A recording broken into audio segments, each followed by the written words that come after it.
श्री गणेशाय नमः. श्री दुर्गा माता नमः. अध्याय 5. शुंभ निशुंभांना सरस्वतीची अभिलाषा. या अध्यायी वृत्त कैसे निशुंभ उन्मत्त होऊन अभिलाषा धरित सरस्वतीची. देवांच्या राजा इंद्राकडून घेती त्रैलोक्याचे राज्य जिंकून सूर्य चंद्र कुबेर यम वरुण यांचा अधिकार वापरती दोघेजण. वायू अग्नीचे कार्यकारण स्वतःचीच बनती.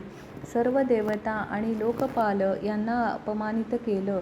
तयांना हाकलून दिलं स्वर्गातूनी. सर्व देव पराभूत स्मरती भगवती अपराजित. जगदंबेचा वर आठवीत जाती हिमालयाकडे. जाऊन हिमालया आदिशक्ती जी माया तिचे स्तवन कराया लागती सर्व. देव प्रार्थनेच करीती नमस्कार महादेवी शिवा म्हणती.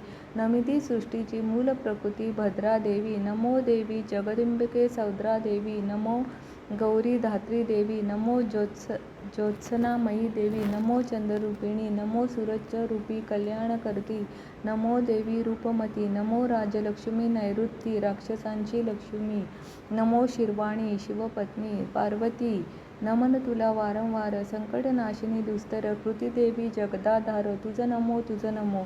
विष्णू माया प्राणी मात्रात जी ऐसी चेतना विख्यात. बुद्धिरूपे स्थित जीवात सर्व प्राणी मात्रात. शुद्धा निद्रा छाया असे जी प्राणी मात्रा. भ्रांतिरूपी भूत मात्रा. तुझ नमो माते नमो. जीवांच्या इंद्रिय मात्री तू देवता अधिष्ठात्री. सर्व व्यापक सावित्री तीस नमो तीस नमो.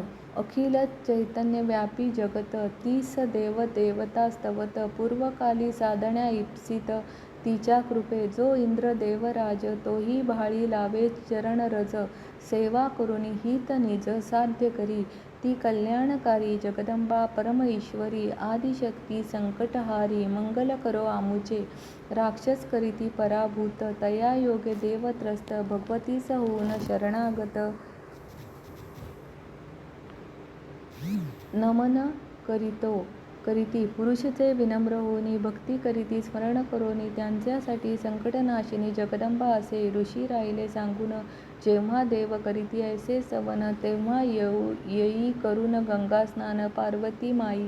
विचारे करिता कोणाचे स्तवन तेव्हा पार्वतीच्या शरीरकोशातून शिवादेवी सांगे प्रकटून सर्व काही घटनांची. शुंभ निशुंभ दैत्य करीती देवगण पराजित. होनी त्रस्त करीत स्तुती माझी. जी क्षमा तृष्णा प्राण्यात जाती शांती. लज्जारूपे स्थित श्रद्धा कांती लक्ष्मीची. प्राण्यात वृत्तीरूपे स्थित स्मृती दया रूपे निवास करीत. दृष्टीरूपे भूत मात्रात चराचरात स्थित तैसी. शरीरकोशातून अंबिकेचा प्रादुर्भाव. सर्व लोकी कौशिकी नाव. काळ्या रंग अभिनव कालिका देवी मातेसी. शुंभ निशुंभाचे सेवक चंडमुंड नामे पाहत. रूप परमसुंदर अप्रूप अंबिका देवीचे ते शुंभास म्हणती. हिमालय प्रकाशित करे शरीर कांती.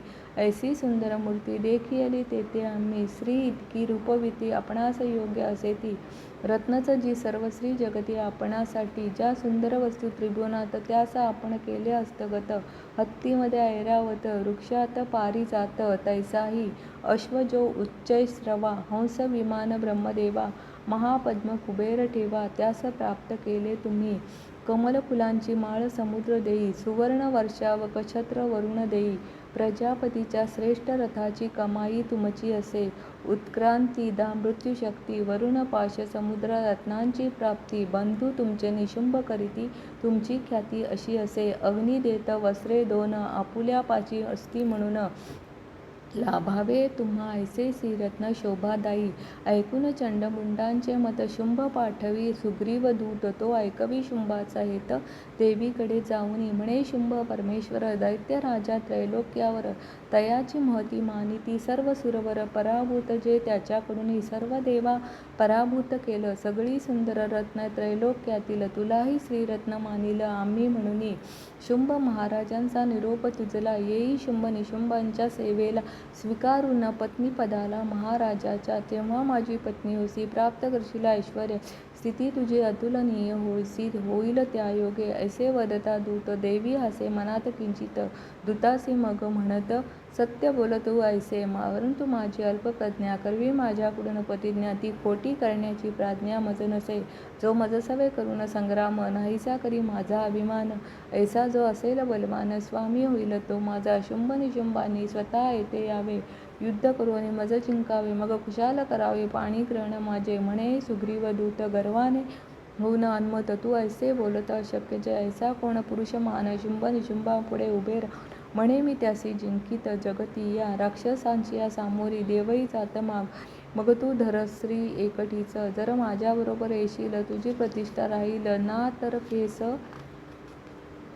धरून ओढत नेतील शुंभ निशुंभ म्हणे जगदंबा ह्यावर मी प्रतिज्ञा नच मोडणार परत जाऊन कळवी विचार माझ्या निशुंभासी इति पंचमाध्याय समाप्तः अध्याय 6 धूम्रलोचन वध श्री दुर्गामाते नमो नमः ऋषी मग सांगता येऊन शुंभाजवळी दूत निरोप देवीचा सांगत प्रणाम करुनी देवीच्या त्या निरोपान शुंभ होई कोपायमान त्याचा तो सेनापती धूम्रलोचन त्यास म्हणे हे धूम्रलोचना बरोबर घेऊन जा सेना उद्धट गर्विष्ठ स्त्रीच्या गर्वहरणा तात्काळ धरून तिचे केश आण येथे त्या स्त्रीचं वाटेत येता गंधर्व देव यक्ष युद्धात मारी तयासी आज्ञा घेऊन बरोबर घेऊन राक्षस सैन्य 60,000 देवीजवळ गर्जनास्वर करीतसे धूम्रलोचन तो म्हणे हे स्त्रिये शुंभ निशुंभाकडे तात्काळ ये न येता नेईन स्वये जबरदस्तीने तुझ मी देवी म्हणे असून हे वीरा तू महाबलवान बरोबरी 60,000 राक्षसगण तुझ्या संगे आत्ता विलंब न करी म्हणता धावे देवीच्या अंगावरी जगदंबेच्या केवळ हुंकारी भस्म होई धूम्रलोचनाचा शक्ती फरशी गदा तीक्ष्ण बाण वर्षावयाचा करिता राक्षसगण तेव्हा भगवतीचा सिंह करे विदीर्ण राक्षसांसी नखांनी दातांनी जे असुर जिवंत दश दिशांना पळून जात ही ऐसी वाताहत समजे शुंभ दैत्यासी तेव्हा क्रोधाने ओठ चावून घेई चंडमुंडांसी बोलावून म्हणे जा प्रचंड सेना घेऊन चालून त्या स्त्रीवरी आणा बांधून दुष्ट स्त्री सती लढाई करू लागल्यास करा शस्त्रांच्या वर्षावास तिजवरती ठार करावे तिला विशेषतः तिच्या सिंहाला बांधून आणा अंबिकेला आज्ञा करे शुंभू ऐसी इतिसी 6 अध्याय समाप्तः 7वा अध्याय चंडमुंडांचा वध ऋषी नंतर सांगती अपार सेना घेऊन संगती चंडमुंड सेनापती निगती ऐशा युद्धकार्य हिमालयाच्या उंच शिखरावर देखती भगवती आरूढ सिंहावर मंद हास्याची लकेर देवी मुखावर तेव्हा येशी घेऊन धनुष्य तलवार चालून गेले देवीच्या अंगा तेव्हा रक्तवर्ण मुखावर अंबिकेच्या क्रोध बरे होई विक्राशा पाट काली देवीतून प्रकट पाडा तलवार धारण कीत दर्शन देई साडी लेवी चित्त्याच्या कातड्या गळ्यात माळा नरमुंडांची जीभ लपलप करी मुखीची कालिका मातेची भय करी लाल नेत्र 2 गर्जना टाके दाही दिशा डणाणून दैत्यवध करी वेगान तुटून पडे सेनेवरी देखोनी राक्षसगण करी सर्वांचे भक्षण रथसारथी सैनिक यांचे चरवण करू लागे रथरक्षक दैत्य तैसे अंकुशधारी माहूत योद्धे घटांसहित जाती मुखी कलिकेच्या आपटी केस धरून प्राण घेई गळे दाबून दैत्यासी पायी तुडवून ठार करी आदिमाया मोठ्या शस्त्रांस करून घेई मुखास चावून करी चूर्णास महादेवी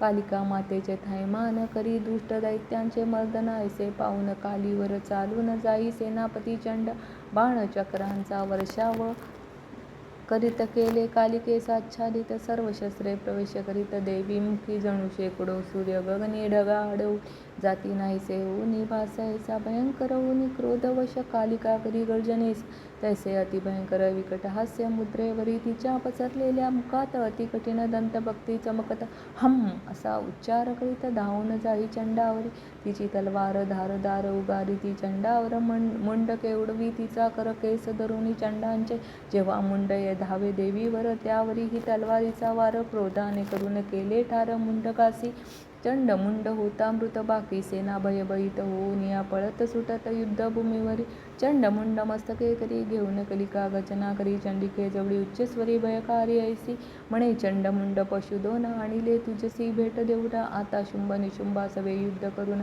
मारी तयांसी स्वतःचा तेव्हा म्हणे कलिके प्रती कल्याणमयी चंडिका भगवती जिची वाणी मधुर अति कानी पडे हे देवी चंडिका म्हणे चंडमुंड विनाश करणे जगात चामुंडा नावाने ख्याती तुझी होईल जगी. इति सप्तमोऽध्याय समाप्तः.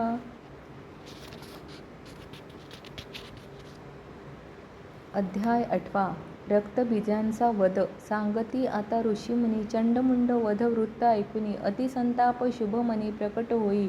ऐकुनी चंडमुंडांचा वध शंभू होई अतिक्रुद्ध करी दैत्य सेना सिद्ध युद्धासाठी म्हणे 86 दैत्यनामे उदायुद्धा व्हा आता सिद्ध सेनेसह करण्या युद्ध देवी सवे तैसे कंभू नावाचे 84 सेनापती घेऊन शस्त्रांशी सज्ज होऊन संग्रामासी भयंकर तैसे माझ्या आज्ञेनुसार कोटीवीर्य कुलातील 100 सेनानायक सत्वर कूच करोत युद्धासाठी कालक दौहद्र मौर्य काळवेश असुर व्हावेत युद्धासाठी तयार माझ्या आज्ञे सत्वर म्हणे शंभू दैत्य जो घेऊन आपुल्या बरोबर मोठमोठे सेनापती 1000 युद्धास निघे सत्वर शंभू ऐशा पाहून सेना भयंकर चंडिका करी धनुष्य टणत्कार दुम दुमून सोडे स्वर आकाश पृथ्वी सिंह करे घन गंभीर ध्वनी त्यास वाढवी घंटानाद करुनी तो दश दिशांतर आहे दुमदुमिनी सर्व व्यापक शक्तिरूपी देवता इतुक्यात चंडिके जवळ प्रकट होत अंतर्भाव देवी शक्तीत होई त्यांचा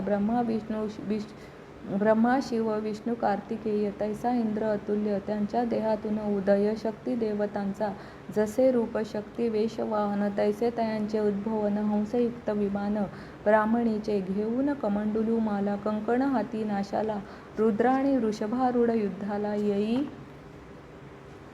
चंद्ररेखेने सुशोभित कार्तिकेय शक्ती मयुरावर वैष्णवी शक्ती गरुडावर आरूढ होऊन रणांगणावर येई युद्ध करावया शंख चक्र गदा पद्मास धारुण करून युद्धास यज्ञ वाराहावर आसनास करे श्री विष्णूची बाराही नारसिंही शक्ती आणि वज्र घेऊन इंद्राणी येई तिही रणांगणी आरूढ होईन ऐरतावरी देवताही सर्व इतर येती रणभूमीवर शक्ती बनून चंडिके बरोबर संग्रामासाठी भगवान शंकर गिरिजापती चंडिकेचे सांगती करी तू युद्ध करती संहाराची मम आज्ञे भगवतीच्या देहातून एक देवी अत्यंत भयानक चंडिका उग्र रूपक निर्माण होई त्यावेळी अपराजिता देवी करे विनंतीस जटाधारी महादेवास सांगे दूत म्हणून जाण्यास शुंभ निशुंभांकडे शुंभ निशुंभा सांगावे इतर दैत्य श्रेष्ठांसही सांगावे पाताळात जिवंतपणी अगर इच्छा जिवंत राहावयाची इंद्राचे राज्य परत द्यावयाची कृती करावी युद्ध टाळण्याची सांगावे ऐसे राक्षसांसी एरवी गर्व असेल की आपुले फार बल मिळेल युद्धांचे फळ माझ्याकडून युद्धात माझ्या योगिनी तृप्त होतील कच्च्या मासांनी हा निरोप भगवान शंकरांनी दैत्य राजास सांगितला. निरोप ऐकून तात्काळी दैत्यराज व सेना खवळली चाल करून आली कात्यायनी देवीवर गदा बाण भ्रुशुंडी इत्यादी महाभयंकरी शस्त्रांचा वर्षाव करी सजलीलया निपात करी देवी आपुल्या धनुष्याने शस्त्रास्त्रांचा नाश वरच्यावर पुढे सरसावून करी प्रहार फेकून कमंडलू मंत्रजल ब्रह्मणी नाश करे त्रिशूलाने माहेश्वरी वैष्णवी देवी चक्रधरी कार्तिकेय देवी संहार करी राक्षसांचा इंद्रायणी करी वज्र प्रहार करी शेकडो दैत्य ठार बाराई नारसिंह बापरती शस्त्र दात आणि नखे शिवदूती देवीच्या प्रचंड गजना भयभीत करी राक्षस सेना रणभूमीवर बेशुद्ध होऊन पडती सर्व राक्षस गण पराभव करी मातृगण दैत्यसेनेची दाणादाण रक्तबीज सेनापतीचे पदार्पण युद्धभूमीवरी थेंब त्याच्या रक्ताचा पडता तुझ्या राक्षसाचा जन्म होईल साचा युद्धभूमीवरी रक्तबीज ऐसा गदा घेऊन इंद्र बरोबर लढे त्वेषानं तेव्हा इंद्राणी शक्तीनं प्रहार केला वज्राचा रक्तबीज होता घायाळ वाहू लागे रक्ताचा ओघळ त्यातून पुन्हा दैत्य अक्राळ विक्राळ जन्म घेती लढावया जरी झाला वज्र प्रहार पुन्हा निर्माण होतो असुर चक्र गदाधरा प्रहार पुन्हा निर्मिती राक्षसाची पाहून दैत्यांची संख्या बलदेव भयाने व्याकुल चंडिकेने कालीला सांगितलं उपाय असे जेव्हा होती राक्षस उत्पन्न त्यांची खाई मुखी टाकून जोपर्यंत होई रक्तशीन तोपर्यंत करी हे असे सांगून रक्तबीजावर चंडिका करी शूलप्रहार, रक्तबीज करी गदाप्रहार देवीवरी. परंतु देवीस इजा न होत, रक्त वाहू लागे बहुत. ते काली सर्व पित युद्ध चालत ऐसे की झाले युद्धाचे अखेर. जेव्हा वज्र बाण तलवार वापरून देवी करे ठार, रक्तबीजासी आनंद अनुभव देवतांना. मातृगण करी रक्तप्राशना तेव्हा करी नर्तना, हर्षयुक्त देवगण. इति 8वा अध्याय समाप्त.